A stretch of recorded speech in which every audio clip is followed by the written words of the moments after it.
Olá, Floripa, olá, Brasil, olá, mundo, eu estou, Eustáquio Drapatunas, este é o programa Vida Inteligente, tendo o prazer de receber mais uma vez nosso querido amigo e irmão Jean Val Elan, e hoje nós vamos tratar um assunto que eu não trato faz, 15 anos no Vida Inteligente, mas eu já vou explicar por que eu convidei o Elan para falar sobre isso, né? Porque tem horas que a gente não pode ficar resistindo às coisas que se evidenciam e querem se manifestar, e querem se fazer presentes e querem ser resolvidas ou esclarecidas, né? Então, vou convidar o meu querido amigo e irmão. E aí, Elan? Um abraço então, aos seus telespectadores, que sempre nos acolhem com carinho. Muito obrigado por mais essa oportunidade de estarmos juntos aqui. Olha, eu estou botando muita fé hoje, principalmente... Bom, você sabe que esse aqui é que nem o programa Silvio Santos, né? Ele faz o programa dele, quem mais se diverte, quem mais aprende é ele, né? Então, aqui no Vida Inteligente, eu também. Eu faço as perguntas, as curiosidades que eu tenho, você já sabe bem, né? Então, hoje, esse é um tema que me intriga muito.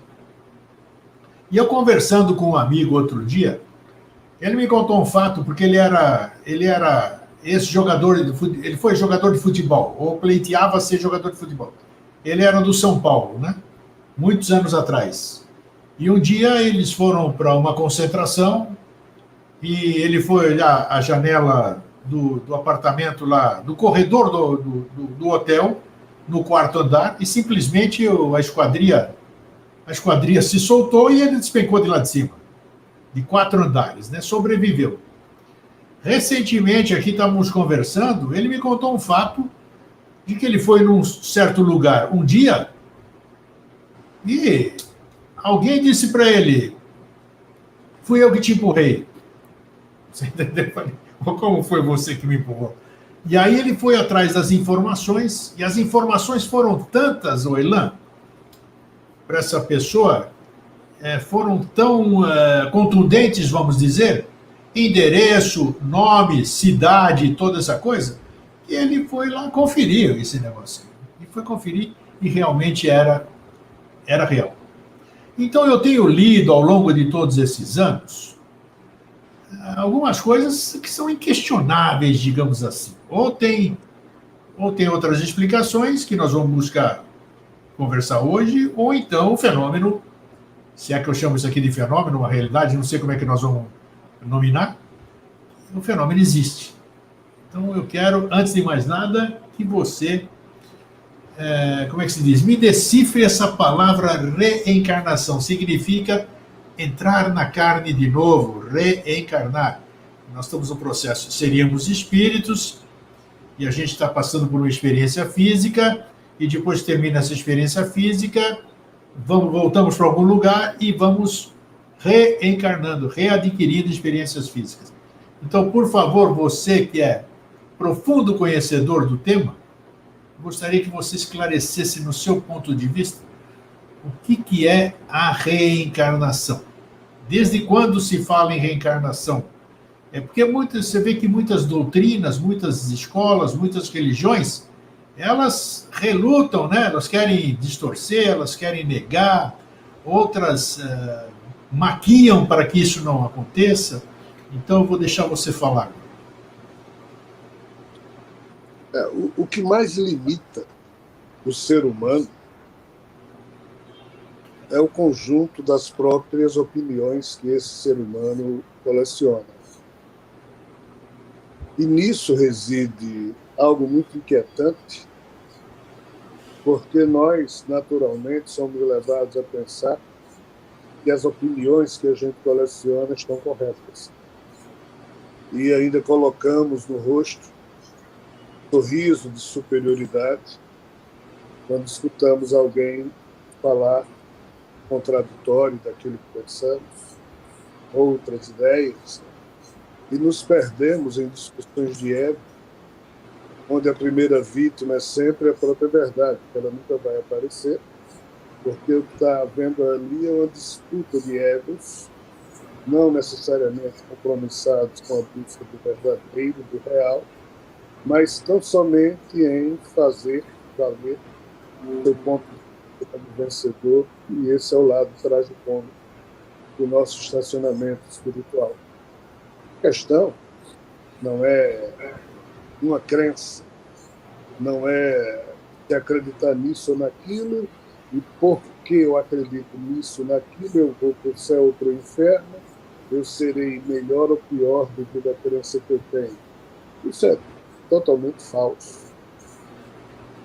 Se nós formos olhar para todas os registros mais antigos que existem,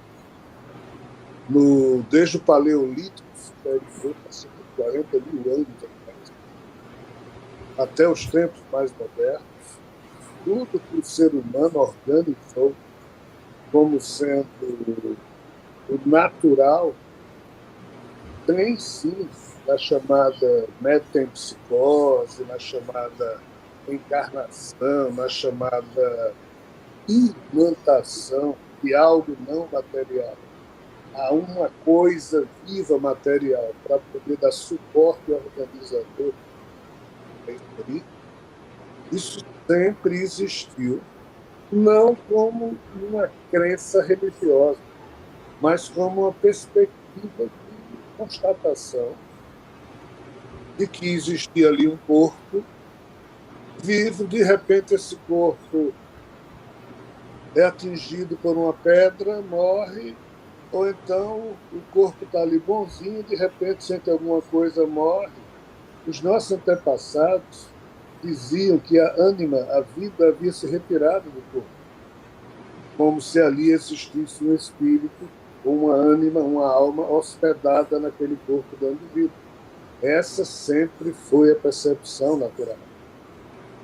Não era uma questão de crença religiosa, era uma questão de constatação. Com o tempo, esses próprios registros mais antigos, aí sim eles foram sendo toscamente assumindo aspectos de religiosidade, quando as religiões foram substituindo esses registros antigos, que hoje a gente chama de mitológicos, e aí a turma foi dizendo que o quê? Essa ânima saía do corpo humano quando os deuses queriam punir alguém. E essa ânima podia retornar, ou seja, é todo um jogo de constatar que a vida física só existia porque havia uma ânima na vida física, algo animando a vida física. Sim. Então, nem mesmo com as religiões mais antigas, a questão da imantação de um corpo espiritual ou de uma alma a um corpo físico biológico, isso sempre foi absolutamente natural, inclusive entre todos os segmentos que compõem o povo judeu antes de Jesus. O próprio Jesus, se referindo a João Batista, disse: olha, esse aqui é o Elias que anunciou que haveria de vir, mas ele veio, mas vocês não reconheceram. Verdade. Esse jogo sempre foi absolutamente tranquilo, mas não como crença religiosa tornam a dizer, como uma mera constatação da inteligência humana. Ponto. Quando começou a acontecer o cristianismo, que então se acreditava em reencarnação. Para o catolicismo, ou seja, quando Constantino deixou, como imperador romano, perseguir o cristianismo, como os outros imperadores romanos faziam, e no século IV transformou o cristianismo no catolicismo, ou seja, numa religião perseguida por Roma, na principal religião de Roma, quando ele sacralizou o cristianismo agora como catolicismo, tem um fato terrivelmente pitoresco, porque no século VI, quando a decadência romana no Ocidente já era palpável, a Igreja Romana era mais forte em Constantinopla, cidade exatamente feita em homenagem a Constantino. E lá Teodoro, Justiniano e Teodora, formaram um casal peculiar, na qual a nossa amiga Teodora era alguém que tinha uma vida relativamente fácil e se casou com o imperador, mas as ex-amigas, ex-colegas dela de profissão ficavam recordando que ela era imperatriz, mas um dia ela já havia sido também coleguinha delas. E todo mundo dizia, quem é prostituta numa próxima vida vai ter que pagar os pecados. Então, de tanto escutar isso, a nossa amiga Teodora chegou para Justiniano e disse, não dá para você tirar essa regra daí, não, porque todo mundo fica me humilhando com esse negócio de vida futura, de que eu vou ter que... Então, o cânon chamado reencarnação saiu dos cânones da Igreja Católica no sino do que Justiniano fez para agradar a esposa. Pitoresco ou não, estúpido ou não, ridículo ou não, a crença católica tornou-se basilar a partir desse fato. E a partir de então começou a recusar essa história. E hoje, 2000 anos depois, os seres humanos se perdem em religiões, algumas acreditam, outras não acreditam, e isso é absolutamente tragicômico e ridículo. Então, encarnação seria, independente que a gente acredite ou deixe de acreditar, é o que anima a vida biológica, é o que organiza a vida biológica. Isso é um conhecimento absolutamente natural, é um ponto pacífico em termos de conhecimento espiritual, e só uma ignorância muito profunda, muito tosca, faz com que esse assunto fique sendo discutido sob a ótica. Você acredita nisso? Então você é de Deus. Você acredita nisso? Você é do demônio. Isso é coisa ridícula. Eu queria te fazer uma pergunta. Quando eu mudei aqui para Florianópolis, cerca de 32 anos atrás, tinha um colega que é meu amigo até hoje. Ele é físico, né? Apesar de não exercer a profissão, mas ele, numa conversa um dia, porque a gente era adepto de estudo dos discos voadores, né? Então, numa dessas conversas que a gente fazia sobre pluralidade dos mundos habitados e tal, e veio o assunto de reencarnação.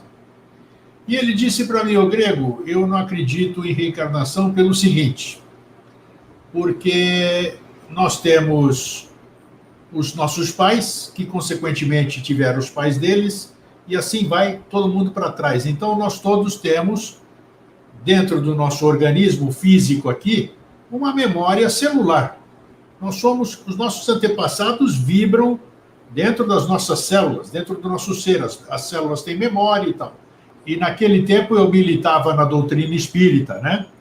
Então esse assunto apareceu. Ele disse, então, quando você vai num lugar assim, tem a manifestação espírita ali, e a pessoa fala disso aqui, que na vida passada ele foi isso, que ele foi aquilo, e tem a xenoglossia, começa a falar línguas estranhas, tudo isso aqui. Isso, na minha opinião, diz o físico, meu amigo, não deixa de ser uma memória celular. Você tem aqui, todos os teus antepassados estão vibrando em você. Então, tudo isso aí, você vai acessando essas memórias e acontece tudo isso aqui. Eu até achei interessante esse ponto de vista dele, e factível, não sei. Qual é o seu parecer sobre essa possibilidade? Apesar, é bom a gente conversar sobre todas as possibilidades, para a gente poder chegar a um senso comum, assim, vamos dizer, deixar o telespectador poder analisar, poder pensar também, buscar outras evidências para ele. O que você acha dessa teoria do meu amigo físico? Muito interessante. Aqui nós temos que ter muita prudência, porque a gente não pode dar por sabido aquilo que a gente está descobrindo aos poucos. E esse conceito da encarnação é algo que a gente está longe de, entre aspas, poder considerar alguém autoridade nesse assunto. Não existe. Todos nós somos buscadores. Então, de fato, como o seu amigo falou, na hora que você pega os 28.869 genes de Rogério, Aí verifica que isso aqui veio de um trabalho conjunto de um espermatozoide e um óvulo. Aí, quando você vê que seu pai e sua mãe também tiveram por trás deles, mas avós, bisavós, então, há toda uma cadeia assim, de entrelaçamento quântico genético que pode sim permitir que, por essas estradas, o raciocínio humano diga: não, essa questão de reencarnação, não. Esse encadeamento de várias linhagens de um DNA humano que sempre se unem para produzir um só, que é o do novo ser humano.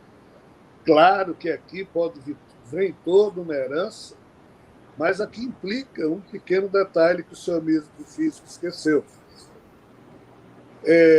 Isso acontece com jacarés, isso acontece com os leões, isso acontece com os macacos, isso acontece com os seres humanos. Isso é verdade. Isso acontece em todos os padrões evolutivos e, de fato, nós vemos que há, sim, um padrão comportamental que caracteriza cada uma dessas espécies exatamente pelo que o seu amigo muito bem justificou. Mas qual é o problema? O problema é que o jacaré não tem um cérebro, tem cerebelo. Já em cima desse cerebelo com gânglios, que parece um cérebro reptiliano, surgiu o cérebro límbico dos mamíferos, sobre dos mamíferos o neocórtex, que é os primatas superiores, e aqui surge um gene chamado FOXP2. Esse gene é que permite que, na virtualidade do pensamento humano, os símbolos passem a existir. E, em existindo símbolos, existe palavra. Em existindo palavra, existe a concatenação da ideia, e aqui surge a racionalidade. A encarnação, ela, entre aspas, para poder existir nos moldes em que a maioria das tradições filosóficas e esotéricas da nossa história apontam, ela tem que ter essa racionalidade que reproduz o quê? O próprio ser humano se faz alguém crítico em relação a ele mesmo, e quando ele, então, chega num lugar, aí ele olha e diz: mas eu já estive aqui, eu conheço isso, mas eu não estive aqui. Então, se eu não estive aqui, como é que eu conheço isso? Você alude todo déjà vu a isso ou não? Não. Não, tá. Ok. Eu estou indo no mais básico para a gente entender. Né? Perfeito, então, ok. Às vezes, vou dizer o que aconteceu comigo mesmo. A primeira vez que eu cheguei em Veneza nessa vida, e eu fui um amigo, quando eu olhei para aquele campanário bem alto, eu olhei para aquilo e disse: isso não era para estar aqui. Eu disse desse jeito para o meu amigo: isso não era para estar aqui. Ou seja, o meu déjà vu foi ao contrário, porque eu já tinha visto aquilo, mas não tinha aquele campanário. Sim. Eu fiquei com aquilo na minha cabeça. Aí, durante os anos eu fui estudando, e um belo dia o espírito que me anima me mostrou que, de fato, ele teve uma vida lá em Veneza, numa época anterior em que não existia aquele campanário. Olha só. Por isso a sensação que ele transmitiu ao ego dele, agora chamado Rogério. Então, assim, esse jogo é muito sutil e, às vezes, não tão fácil de ser percebido. Mas o fato de que existe em nós uma coleção de memórias ancestrais nossas e dos nossos próprios ancestrais, como o seu amigo bem colocou, isso por si só não explica, não justifica a coordenação racional e inteligente que um ser humano faz em torno dessa bagagem. Então, assim, eu respeito a ideia do seu amigo. Mais que isso, o Dr. Amit Goswami, nos seus livros maravilhosos, e Amit Goswami é um PhD hindu, é especialista em física quântica, né? Ele mostra, tem um livro dele chamado A Física da Alma, em Sim. que ele mostra a alma como um corpo quântico, cheio dessas memórias que vai colecionando ao longo das muitas vidas que essa alma tem, animando corpos transitórios. E em que ele explica, aí sim, com muito conhecimento, que aquilo é um processo natural. Um dia nós iremos compreender melhor isso. Mas, de fato, às vezes, a memória do espírito consegue se expressar através de um novo cérebro e faz com que esse novo eu perceba algumas coisas de um passado, que esse corpo não existia, mas o espírito existia. Por isso que fica a sensação do déjà vu, que já conhece, e outras vezes não. Você falou agora uma coisa que me chamou a atenção. Você falou memória do espírito. Como é que você pode explicar a memória do espírito? Nós temos uma mente racional, né? Nós temos a mente concreta. Como é que a gente pode tentar imaginar a memória do espírito? Onde estão impressas essas memórias, Elan?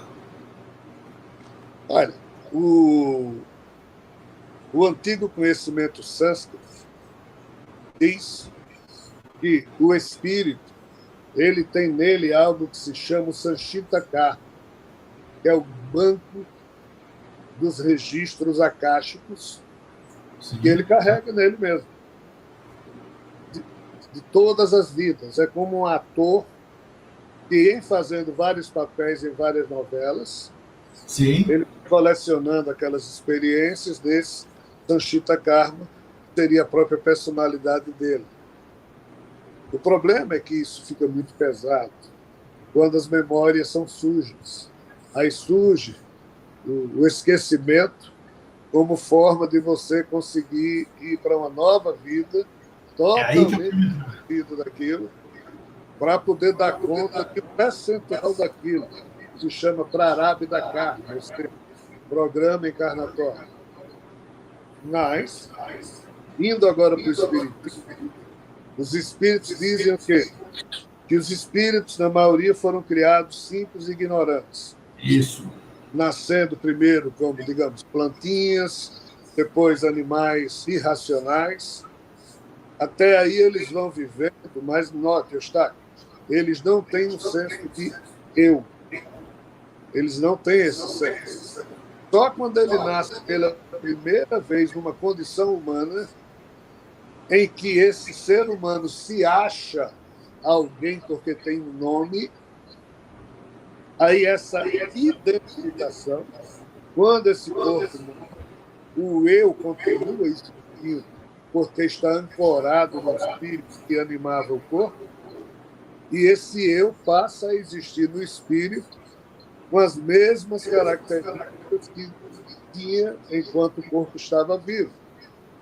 Se esse eu não for alguém esclarecido, que permita que na condição espiritual ele abra mão das coisas do ego, da fortuna que tinha em vida, da viúva bonita que está deixando lá para alguém que vai pegar. Ou seja, essas coisas menores do ego, se quando a gente perde esse corpo, o nosso eu não joga isso fora também, aí o seu eu fica animalizado, ainda que não tenha mais um corpo animal, só que agora hospedado na mente do espírito.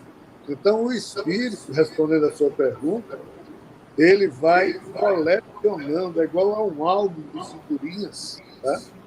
Em que ele vai colecionando memória e a emoção associada àquela memória. Nós temos condição de entender isso ou não? Hoje nós temos condição de entender isso? Olha, é muito difícil.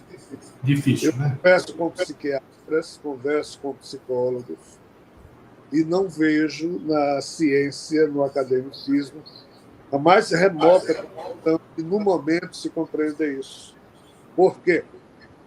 Porque eles consideram a nossa consciência humana como sendo um epifenômeno, ou seja, o corpo existe, o cérebro vibra, aí surge o eu. Isso chama-se causação ascendente. E a Sim. física quântica diz que não, que a consciência é que causa a causação descendente, ou seja, a consciência vibra, aí a energia se transforma em matéria, aí transforma-se em elementos químicos, em moléculas, e de acordo com a qualidade da vibração da consciência, surge o tipo de corpo humano. A ciência humana não consegue aceitar a causação descendente como sendo a lógica da criação ou do jogo entre energia e matéria. Enquanto eles não perceberem isso, essa questão que você está perguntando jamais será compreendida academicamente. Está certo? Está certo, está? Daí vem uma pergunta aí com outra história que eu vou contar.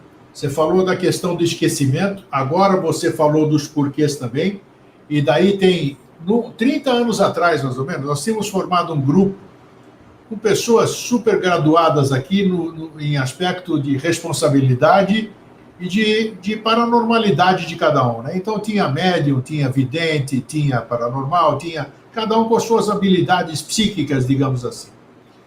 E numa certa ocasião, nós atendemos uma amiga nossa, que ela tinha uma angústia incrível pelas filhas dela. Ela tinha 3 filhas mulheres, e não conseguia ficar sossegada se a filha estava na escola, outra filha saía para comprar pão, ou qualquer atividade que as meninas faziam, ela ficava desesperada em casa.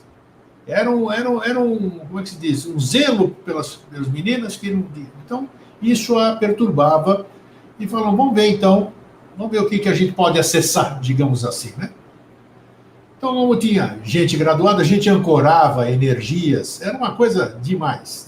Nós interrompemos depois, mais para frente, porque nós chegamos num ponto que a gente não tinha mais controle sobre aquilo que a gente estava fazendo. Então, por prudência, nós resolvemos parar. Olha, eu falo e eu arrepio todo.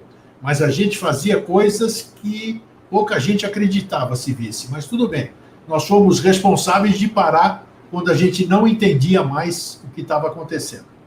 Prudência. Bom, nós fizemos o trabalho com essa irmã e nós conseguimos descobrir, veio toda essa coisa e tal, apareceu, para quem podia ver, que essa irmã tinha em vidas passadas, alguma coisa assim, dado cabo das filhas. Tinham sido as filhas dela, não sei o que tal, e ela matou as 3 mulheres. Então, nasceram na mesma família, alguma coisa assim. E isso fazia com que ela ficasse com aquela preocupação, quero estar perto, aquela coisa, de alguma forma estava na essência dela, sabe-se lá como é que a gente vai chamar isso, como você pode chamar isso aqui, e deixava ela perturbada. Então, o fato dela ter sabido o que tinha acontecido, que nós dissemos para ela, às vezes a pessoa não está preparada para ouvir certas coisas, mas ela era esclarecida, pôde ouvir, e a partir do momento que ela tomou ciência o que ela fez numa ou em algumas vidas passadas, ela passou a ter um convívio harmônico com as filhas e sossegado. Ela tinha entendido que aquilo lá tinha acontecido num passado remoto, sabe-se lá quando, e que essa oportunidade era uma outra oportunidade. E a partir daí ela começou a ter uma experiência legal com as filhas. Então a pergunta é a seguinte. Primeiro, por que a gente esquece? Por que a gente esquece o que a gente foi? Claro, a explicação você vai tirar de letra, né? Por que isso? E por que às vezes é necessário que a gente saiba para resolver um problema que nos aflige nesta vida, digamos assim? Por que esse esquecimento?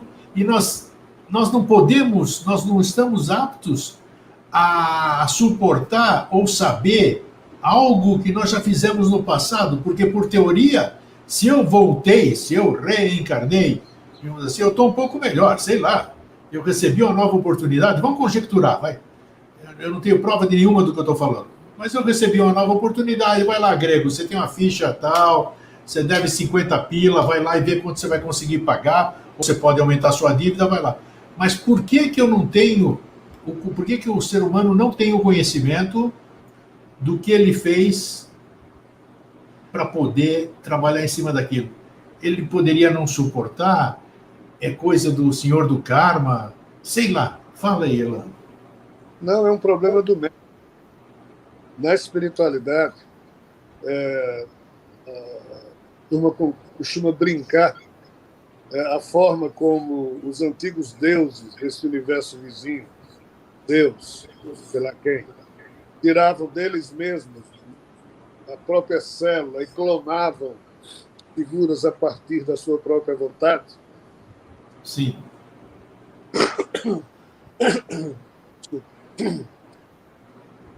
O problema é que nós, seres humanos, para nós podermos existir, é necessário que um homem e uma mulher transem, misturem dois códigos genéticos. E isso aqui tem um tipo de afinidade com a mente do espírito que vai se imantar no óvulo fecundado, mas isso não quer dizer que o código genético do espermatozoide e do óvulo permitam uma leitura, uma relação de semelhança com a carga genética espiritual da consciência espiritual que está nascendo. Então, qual é o problema? Por que é que nós, entre aspas, não temos acesso às memórias que estão colocadas no espermatozoide do meu pai e da minha mãe? Em primeiro lugar, porque não são nossas, são do meu pai e da minha mãe. Entende? Esse corpo de Eustáquio, esse corpo aqui de Rogério, foi feito não a partir do material genético espiritual do meu espírito e do seu, mas do código genético do espermatozoide e do óvulo dos nossos pais. Perfeito. Essa primeira dificuldade, esse primeiro hiato que existe, já faz com que o eu espiritual vá lidar com o corpo que surgiu a partir do que os pais dele produziram para ele. Porque esse é o jogo da criação de Javé. É assim que funciona. A espiritualidade improvisa as encarnações para poder levar adiante esse jogo. Isso faz com que a nova personalidade que está surgindo no ser humano, ele, de fato, se sinta alguém totalmente perdido, porque ele não sabe quem é. Esse corpo que ele utiliza, as sensações, as vontades, as inclinações, ele não sabe identificar. Mas aí o que é que acontece na vida? Olha, seu nome é Rogério, você está sentindo isso porque é assim? Aí, ou seja, você vai sofrendo uma lavagem cerebral e você cria a sua condição identitária a partir não daquilo que você descobre, mas aquilo que lhe impõe. Com certeza. Você cria essa identidade, mais difícil fica você fazer a leitura do passado. Aí você já tem a barreira da genética dos pais, aí já tem essa barreira identitária que o mundo impôs, aí é preciso você pôr isso abaixo através da meditação, pegar o seu mundo mental, o mundo emocional, e através da respiração e da meditação, você fazer isso dormir para que o seu psiquismo possa acessar o seu eu mais profundo. Então não tem memórias e vidas passadas, entendeu, Eustáquio? Então não tem nada de alguém proibindo a gente de acessar isso e aquilo, ou de eu recordar alguma coisa. Não existe isso. Tem que acabar com o mito, né? Os mitos, tem muito mito nisso, por isso que eu estou te perguntando. Não existe isso. O que é as linhas da yoga, seja da Índia, tibetana, ou a própria meditação budista, os vários exercícios respiratórios, estão exatamente para fazer com que essa confusão de informações falsas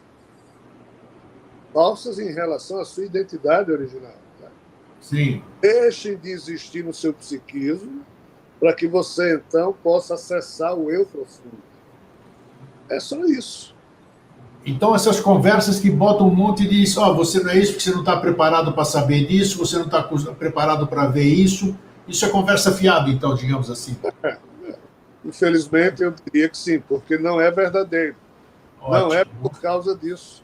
Se você pode ser quem você for, mas se você praticar qualquer linhagem de yoga, qualquer linhagem de meditação, e você se pacifique e pode ter acesso a essas informações, Isso é o lado natural da existência humana. Não tem nenhum problema. A abertura da terceira visão faz parte desse processo? Seria uma forma de ver isso aí. Exatamente, meu irmão.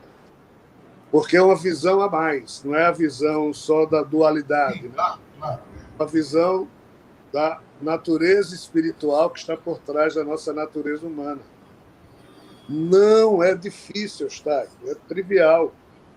Passa a ser trivial quando o eu chega num certo ponto de percepção de si mesmo. A primeira conclusão que eu, Rogério, cheguei fazendo o Mentalma, que foi o yoga que eu criei para mim mesmo, é de que eu não sou Rogério. Rogério é o nome que meus pais deram a esse corpo. Rogério é o nome de uma série de autodecisões assumidas e impostas ao longo da infância.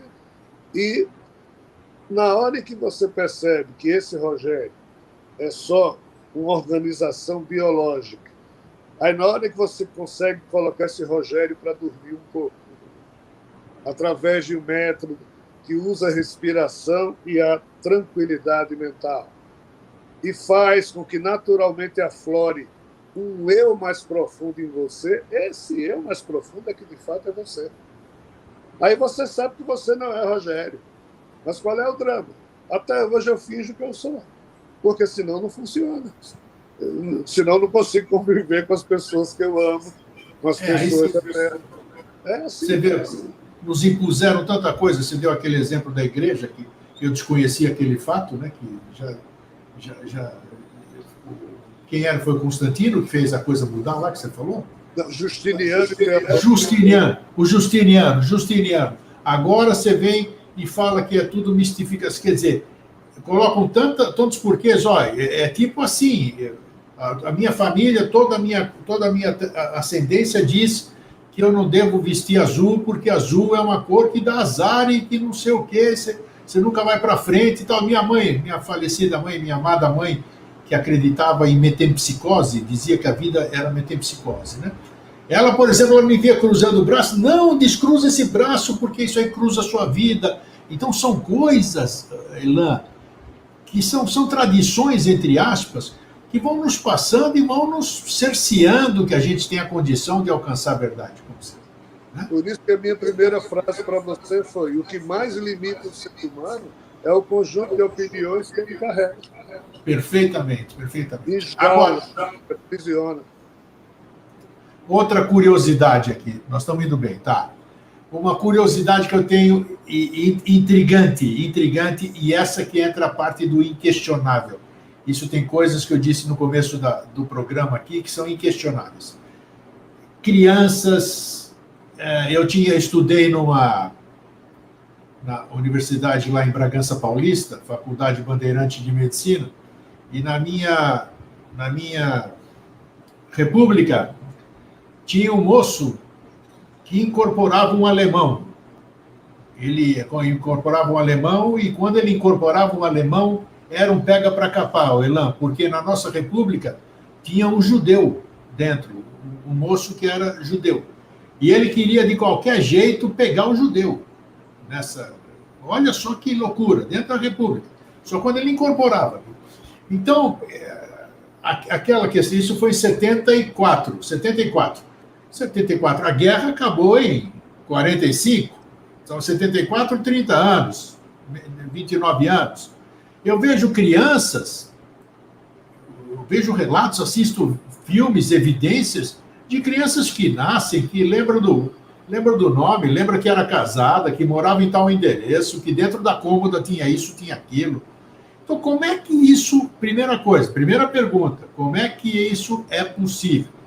Segunda pergunta, eu ouvi dizer que quando a gente vai embora, vai para o outro lado, sei lá, chama do que quiser, a gente fica um período danado lá, às vezes até 7 séculos, 8 séculos, milênios, tudo isso aqui.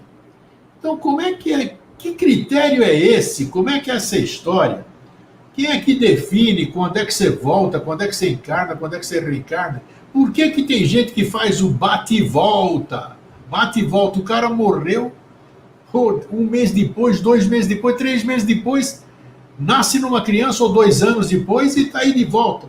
Mas eu sei que são perguntas difíceis, o telespectador também está falando, boa, o cara está perguntando, mas é o que eu gostaria de perguntar também.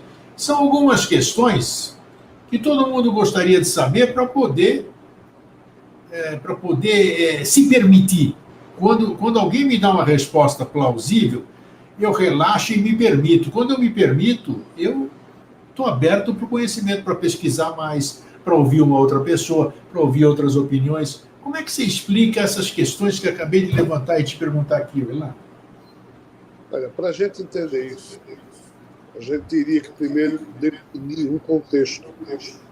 O contexto em que as coisas funcionam de modo organizado e falar que também há um contexto em que as coisas funcionam de maneira absolutamente maluca. Aí você me pergunta, mas você está falando disso da vida espiritual? Eu digo, é exatamente isso que eu estou falando. Não, mas a vida espiritual é 100% comandada por Deus, tudo que acontece lá é 100% organizado. Não, não é. Esse é o drama. O que é um contexto organizado? Um espírito ele vai encarnar. Então, o guia espiritual desse espírito convoca, vamos assim dizer, pelo e-mail, pela rede social da família desse espírito. Olha, ele vai encarnar de novo e a gente vai se reunir em tal hora, em tal lugar, nível tal, para a gente escolher pai e mãe. Por favor, esteja lá presente, papapá, papapá. E assim os 200, 300 espíritos se reúnem. Aí faz-se um estudo do conjunto, do acumulado do Sanchita Karma, ou seja, do banco de informações memoriais de espírito de Rogério, e assim, com muita tranquilidade, e às vezes com nem tanta tranquilidade assim, escolhe-se pai e mãe para Rogério. Aí pai e mãe vão organizar as suas também encarnações. Aí, X anos depois, nasce Rogério. Isso chama-se uma encarnação organizada. O que é uma encarnação desorganizada? Opa, existe? João e Maria tomaram todas, cheiraram cocaína, tudo que você imagina. Aí vão para um bar, se encontram, nunca havia. João e Maria nunca haviam se visto na vida. Mas os dois estão cheios de pelps, cocaína. Cada um tem 10, 20 espíritos obsessores em cima, recebendo os fluidos daquele vício. E João e Maria vão transar nessa noite. Aí transam e Maria está fértil. Aí o espermatozoide qualquer de João fecunda Maria. Isso. Quem vai ter filho dele? Um desses 20 espíritos obsessores, o que tiver o azar de ser puxado. Sério? A genética mais próxima do que resultado do encontro do espermatozoide e do óvulo de João e Maria vai fazer um puxão a esse coitado desse espírito, que não sabe nem quem é João e Maria, estava ali só retirando um pouquinho do cheira-cheira, vai ser filho de Maria. João vai embora, não sabe nem que Maria engravidou, não se lembra nem de Maria no outro dia. Isso aqui é encarnação desorganizada. A maioria das encarnações na Terra, até um tempo atrás, era desse jeito. Bate! Então, veja o fluxo espiritual. É uma bagunça generalizada. Então, se é assim na entrada, é assim também na saída. A maioria dessas figuras, às vezes, é abortada ou nasce, mas não vai ter um pai ou uma mãe que cuidem, ou vai ser largado em algum lugar. Então, assim está. Às vezes, tem realmente espírito que estava no corpo, o corpo morreu, ele vai para a espiritualidade, por questões outras, em menos de 6 meses já encarnou de novo. Então, aí traz as memórias absolutamente malucas, desconexas, porque não teve tempo de se pacificar na espiritualidade, não teve tempo de organizar. Então, assim, tem de todo tipo. Isso não quer dizer que você se lembrar das coisas seja necessariamente um problema ou algo bom. Não, o problema está no equilíbrio psíquico de quem tem acesso a essas informações. A vida já é difícil sem você saber de nada do passado. Agora, imagina você começar a saber as coisas do passado. E essa mulher que está aí paquerando comigo, na vida passada, ela fez isso comigo. E ninguém nem namora. Se a gente fosse saber tudo uns dos outros, dificilmente surgiria família. Porque todos nós temos memórias desagradáveis para se lembrar. Mas pouco importa. Apenas vamos entender o seguinte: a vida não é uma dádiva no sentido de que é algo decente. A vida ainda um dia será uma dádiva, mas por enquanto a vida é o que cada um faz dela. Não existe uma organização. Essas histórias que a gente conhece, até as próprias as histórias do Kardec, o livro do Kardec, que é antigo, o livro dos espíritos, o livro dos médiuns, céu e inferno, uma série de coisas, ali mostra que existia uma organização. Hoje nós estamos... Em cima do contexto organizado. Sim. Em cima do contexto desorganizado, ninguém consegue fazer nada. Mas é incrível, eu não podia jamais imaginar que o mundo espiritual pudesse ser desorganizado também. Você contou aquela história do prédio que todo mundo adorou aí, aquela analogia que você fez do prédio, né? Um dos programas que a gente fez. E agora essa aí de que existe baderna espiritual, que o mundo astral é uma história. Agora, não tem nada a ver o mundo astral com o que nós estamos falando aqui, que é uma... Aqui você ilustrou muito bem o que acontece quando duas pessoas bêbadas ou outros aqui transam. Agora, eu fiquei impressionado em saber que um obsessor pode virar filho do casal que está sendo obsediado ali, ou em função daquilo que está consumindo. Existem as afinidades, você atrai afinidade, né? Agora, isso aí me impressionou. E me causa uma pergunta que eu não posso deixar de fazer. Mas esse ser que é um obsessor e está entrando por essa situação que não é boa para o mundo físico novamente, que tipo de vida ele vai ter? Porque não deixa de ser uma oportunidade. Mesmo sendo desorganizada, é uma oportunidade dele ter uma encarnação correta, sei lá. Como é que é isso? Infelizmente, em quase 100% dos casos, ele se torna um ser humano pouco útil ao progresso do mundo onde ele está, da vida, da família que ele está, da cidade onde ele mora. Normalmente ele vai se meter os pés pelas mãos. Ele vai se tornar um bandido, vai enfiar a cara em droga, vai matar alguém. Não é fácil, infelizmente. Isso não é pré-conceito. Isso não é algo pré-estabelecido. É mera constatação. É horrível a situação. Por isso que isso chama-se um planeta de expiação e provas. Que a maioria das pessoas que vêm existir na Terra não traz uma boa memória quântica de si mesmo.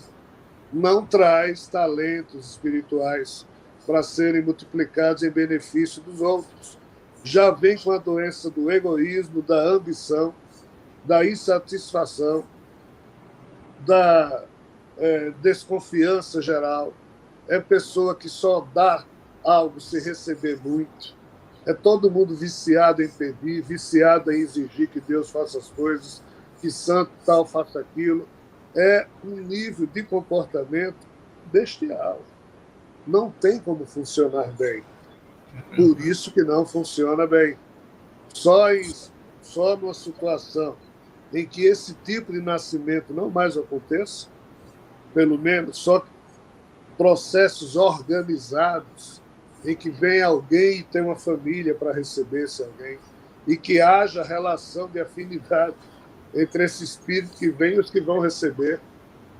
Senão são verdadeiros inimigos espirituais sendo obrigados a viver como pai, filho, mãe, irmão, que tem também. Poxa, me diz uma coisa, nossa senhora, hoje era como eu tinha previsto, ou imprevisto, né? Muita informação completamente fantástica. Mas me diz uma coisa agora. Bom,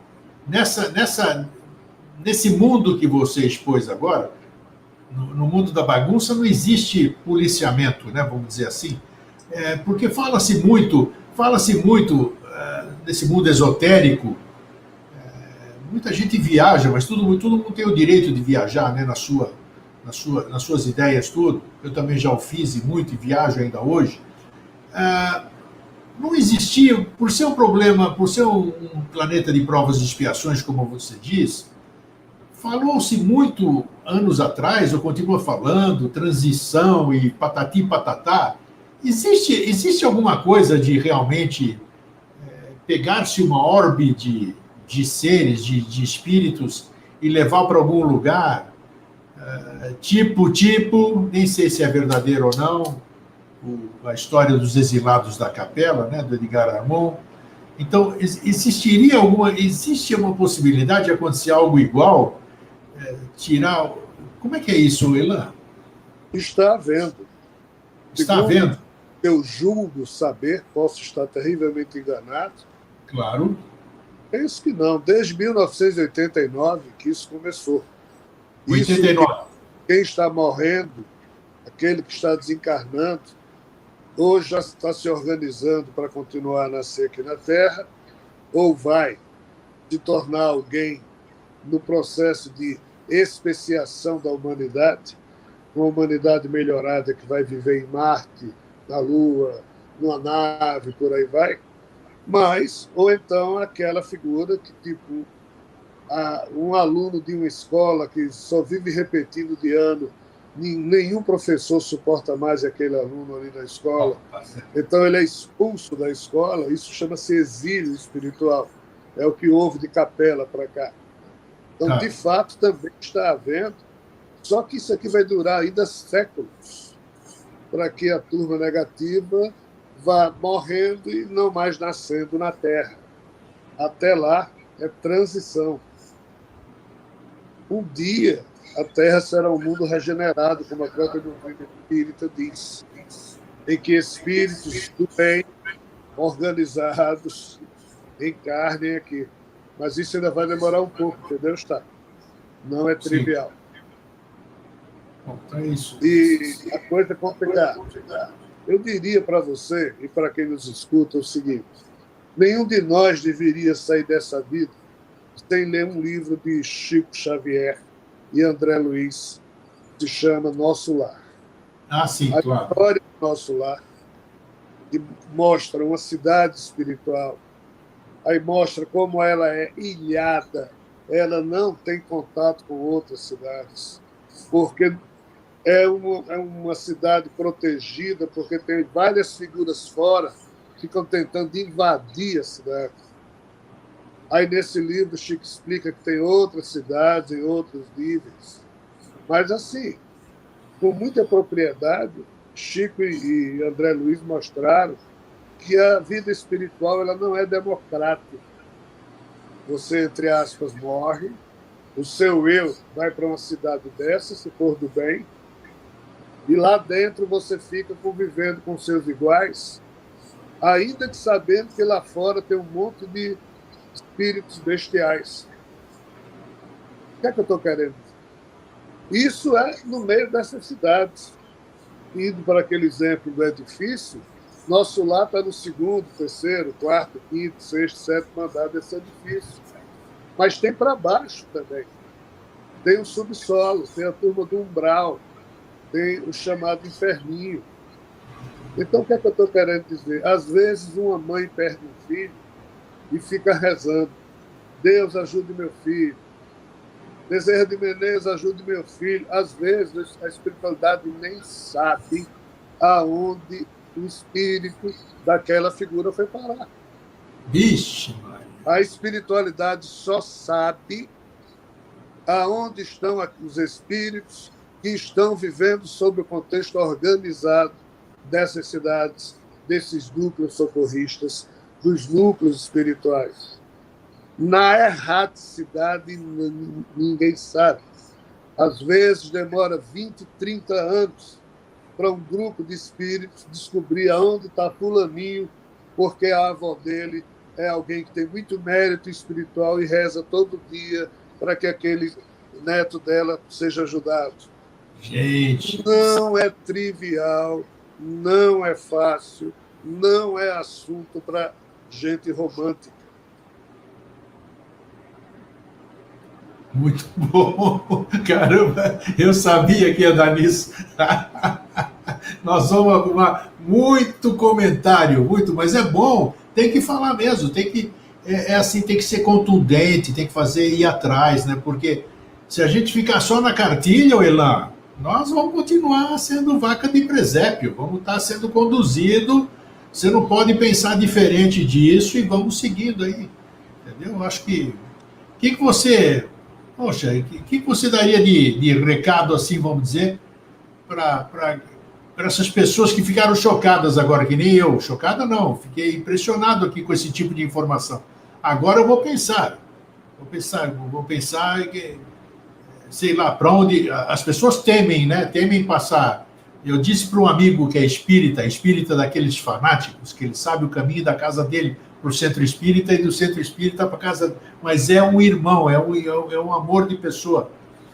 Então eu já disse para ele, o nome dele é João Carlos. João, o problema é um só, eu falei para ele. O problema é se tiver alguma coisa do lado de lá. Sério, eu tenho que rir, porque aqui, se a gente soubesse que a gente morreu da forma que for, não interessa, natural, morreu, enterrou, acabou, virou pó, putz, que legal, rapaz, esqueceu de tudo, tá apagado.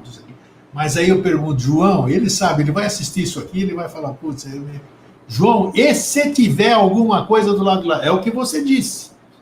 Sabe, muita gente hoje que vai assistir esse nosso programa aqui vai temer, vai se preocupar, porque eu não sei, aquilo que você disse, no meu ânimo aqui, o Eustáquio que está conversando com o Rogério, somos nós, mas ninguém sabe o que está aqui, não sei para onde nós vamos aqui, né?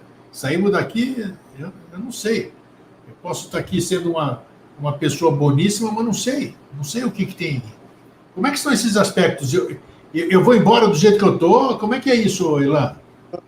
Não tem mal entendido, está? Não existe mal entendido.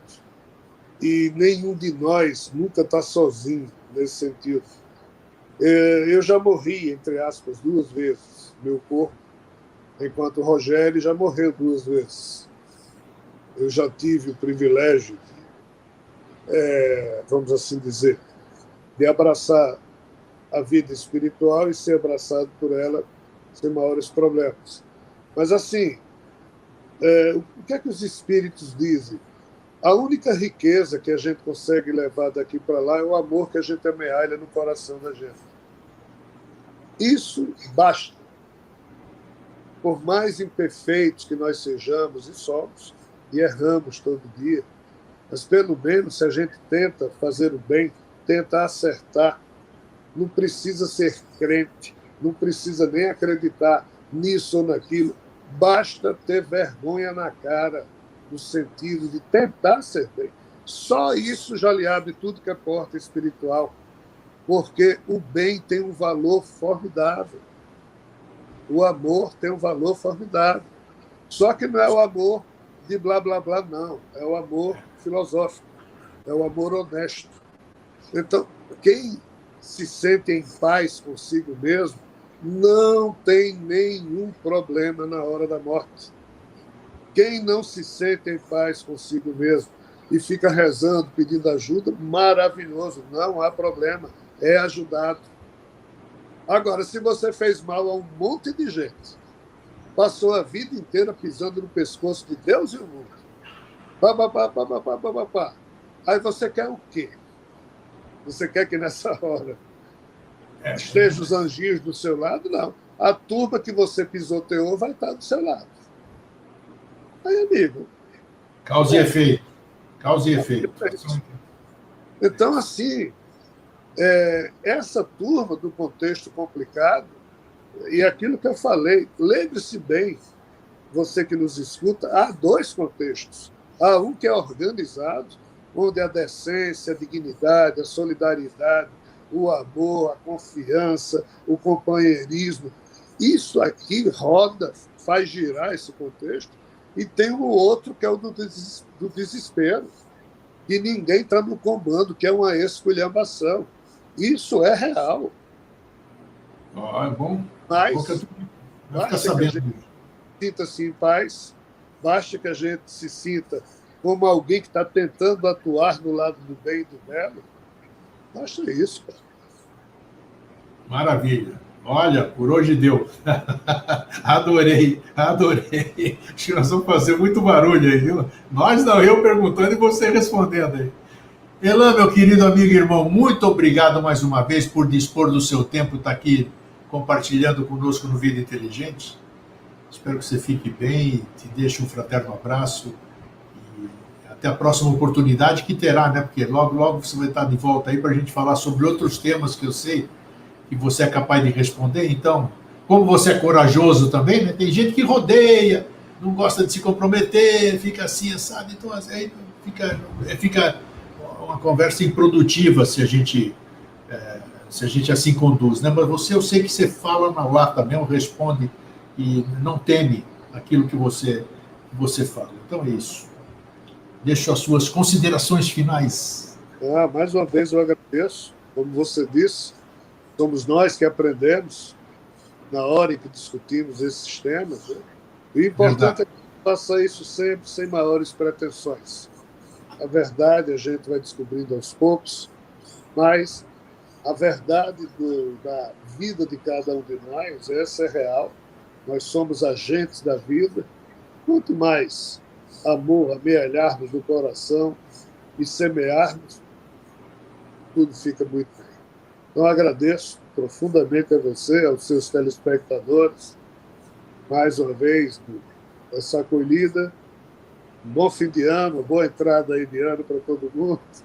E vamos para os próximos anos que nos aguardam. Um grande abraço. Valeu, querido. Um abraço. Até mais. Tchau. Gente, que conversa, hein? Nossa, nem eu esperava assim. Vou pensar muito. Nossa, vou pensar muito, vou reler muita coisa. Às vezes você já leu isso, alguma coisa do que ele falou, mas não se deu conta, né? Mas vamos lá. O importante é estar atento e hoje recebemos muita dica, né? Só erra quem quer. É isso aí, gente. Um fraterno abraço e um feliz sempre. Até mais. Tchau.